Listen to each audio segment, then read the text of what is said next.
आता आपण त्याच्यावर सजावटीसाठी थोडीशी कोथिंबीर टाकणार आहोत। ही भाजी तुम्ही भाकरी बरोबर, चपाती बरोबर, ब्रेड बरोबर तसेच पुरी बरोबर सुद्धा खाऊ शकता। मी सांगितलेल्या पद्धतीने आपण ही भाजी बनवून पहा, नक्कीच तुमच्या घरातील सर्वांना ती आवडेल। नमस्कार, आज आपण बनवणार आहोत फ्लावर, वाटाणा आणि बटाटा याची मिक्स भाजी। तर ह्या भाजीसाठी मी घेतलेला आहे बारीक चिरलेला कांदा, बारीक चिरलेली थोडीशी कोथिंबीर आणि हा मिक्सरला लावून घेतलेला मसाला। याच्यामध्ये थोडासा अद्रक आहे, लसूण आहे, थोडी कोथिंबीर आहे आणि थोडंसं कढीपत्ता आहे। मध्यम आकाराचा टोमॅटो बारीक चिरून घेतलेला आहे आणि लसणाच्या 5-6 कुड्या फोडणीसाठी मी बारीक चिरून घेतलेल्या आहे। ही बारीक चिरलेली कोथिंबीर आपण सजावटीसाठी वापरणार आहोत। गॅसवर मी पातेलं ठेवलेलं आहे। पातेलंही आपलं बऱ्यापैकी गरम झालेलं आहे। आता आपण त्याच्यामध्ये या पळीच्या मापाने 2 पळी तेल घेणार आहोत। ही एक पळी आणि ही दुसरी पळी। तेल गरम झालं की आपण त्याच्यामध्ये हा बारीक चिरलेला लसूण टाकणार आहोत। त्याच्यानंतर आपण त्याच्यामध्ये हा बारीक चिरलेला कांदा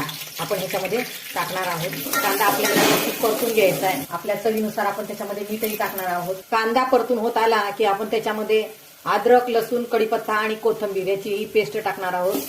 ती व्यवस्थित परतून घ्यायची। कांदा परतून झाला की आपण त्याच्यामध्ये आपल्या आवश्यकतेनुसार तिखट घालणार आहोत। हा मी घरी बनवलेला काळा मसाला असल्यामुळे मी इतर मसाला वापरणार नाही। हा मसाला व्यवस्थित परतून झाला की आपण बारीक चिरून ठेवलेला टोमॅटो ह्याच्यामध्ये टाकायचा आहे आणि याला व्यवस्थित हलवून घ्यायचे। गॅसची फ्लेम मात्र आपली मध्यमच आहे। आता गॅसची फ्लेम आपण एकदम लो करायची आणि ह्याच्यावर झाकण ठेवायचं आणि 2 मिनिटं होण्याची वाट पाहू। 2 मिनिटं झालेली आहेत। आता आपण याला उघडून पाहूया।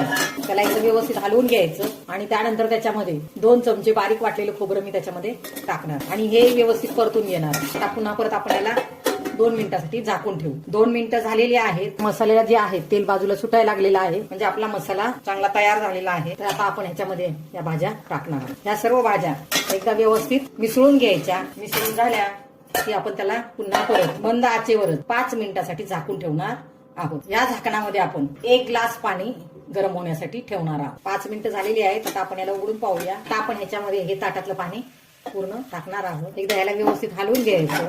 त्याला पुन्हा झाकून 10 मिनिटं मंद आचेवर शिजू द्यायचं। 10 मिनिटं झालेली आहेत। आता आपण याला उघडून पाहूया। त्याला एकदा व्यवस्थित हलवून घ्यायचं। बटाटाही शिजला का पाहूया। बटाटाही शिजलेला आहे। आता ह्याला 2 मिनिटांसाठी चमचा आतमध्ये ठेवायचा आणि थोडंसं उघडं शिजू द्यायचं। 2 मिनिटं झालेली आहेत। आपली भाजी तयार झालेली आहे। गॅसही मी बंद केलेला आहे। वाटाणा, बटाटा, फ्लावर याची गरमागरम भाजी तयार झालेली आहे। आता आपण त्याच्यावर सजावटीसाठी थोडीशी कोथिंबीर टाकणार आहोत। मी सांगितलेल्या पद्धतीने आपणही ही भाजी बनवून पहा आणि आपण जर माझ्या चॅनलवर नवीन असाल तर माझ्या चॅनलला लाईक, शेअर आणि सबस्क्राईब करायला विसरू नका। धन्यवाद।